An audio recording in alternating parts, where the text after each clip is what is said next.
Ja, så er det sådan, at jeg har fået nogle spørgsmål, ser jeg på mit forum. Og det er fandme sjovt, synes jeg. Det tror jeg slet ikke. Så jeg skal da tage mig tid, tænkte jeg, at besvare det første spørgsmål, jeg har fået her. Nu kommer jeg jo ikke have tid at besvare alle mulige spørgsmål, jeg får ind, hvis det nu skulle være sådan, at jeg får ind mere på mit forum. Men jeg tænkte, jeg tager nogle her. Og så er det Nina, der spørger mig, hvad er bedst, Aarhus eller Göteborg? Og det beror jo så på, hvad du mener med bedst, og hvis der er noget særligt, du mener.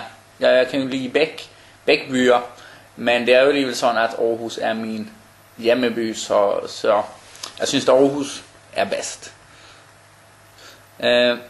Er du single? Fra Girl 45. Og ja. 45. Hvad gjorde så Lise mod dig? Du kan ikke spille guitar, ikke også? Det lyder jo rigtig slemt. Ja, det passer måske, at jeg ikke er så god på at spille guitar. Hvilket du har opmærksommet. Men tak alligevel. Du er sød, fra Hanna. Tak så meget. Kender du Charlan på Peacock? Og nej, det ved jeg ikke, hvem det er. Men det var der site navn i hvert fald. Og Peacock kan jeg godt lide. Kan du ikke lægge ud et billede på din søster? Og selvfølgelig kan jeg det. Det skal jeg prøve at gøre om ikke så lang tid. Hvad gjorde du før du flyttede til Göteborg? Og så studerede jeg nemlig økonomi hjemme i Aarhus og spillede fodbold i anden division i Danmark så. Det har jeg jo ikke tid med længere. Og før det så boede jeg i USA, i San Diego, fordi min far han arbejdede så der på lidt forskellige steder. Det var egentlig det meste der.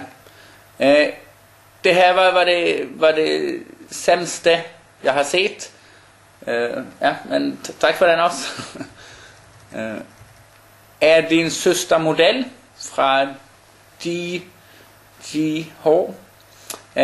Ja, det er hun nemlig, og hun kommer herover nu til weekenden, og det skal blive rigtig sjovt. Skal vi nok ud på nogle klub. Kan du måske ordne en date til mig med din søster? Mange spørgsmål om min søster her nu, men det må du da spørge hende om.